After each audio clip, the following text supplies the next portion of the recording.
Mesdames et messieurs, bonjour. Permettez-moi d'abord de me présenter. Je suis Essam Jiakli, je suis professeur à la faculté de Jean Bleu Agrobiotech à l'Université de Liège et je suis également à l'origine de 4 spin-offs.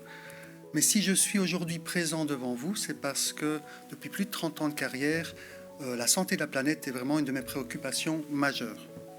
Et cette préoccupation majeure, elle est notamment reflétée dans le secteur agroalimentaire. En effet, il est prouvé que le secteur agroalimentaire a des impacts négatifs, puisque plus de 25% des gaz à effet de serre sont émis par ce secteur, et il accapare 50% des terres vivables et 70% des ressources en eau douce. Une des solutions est de faire évoluer notre régime alimentaire vers une diminution de la consommation en viande rouge et en sucre, et de multiplier par 2,5 la consommation en fruits et légumes. Vous le voyez, l'horticulture est vraiment un secteur à développer au niveau planétaire. Qu'en est-il en Wallonie ? 80% des consommateurs souhaitent avoir une production de fruits et légumes locale. Pourtant, vous le voyez, l'autosuffisance en Wallonie est faible et malgré une volonté politique de l'augmenter. La filière est une filière très importante puisque elle est avec des chiffres en revenus, en chiffre d'affaires, et ça ne demande qu'à être augmenté.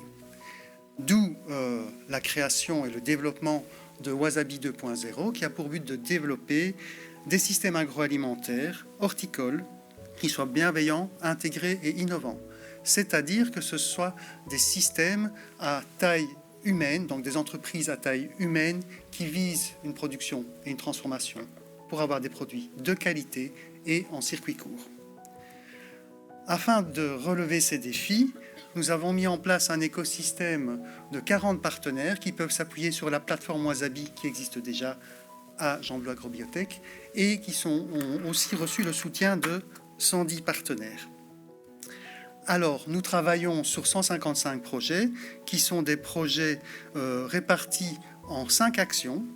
La première action est évidemment le pilier de la formation. L'action numéro 2 est une action très importante pour nous. Elle concerne le développement de produits, de services, de procédés, de technologies pour les cultures pleine terre, maraîchères, fruitières, pour aussi les cultures hors sol telles que l'aquaponie, mais également la transformation, l'emballage et la distribution en circuit court.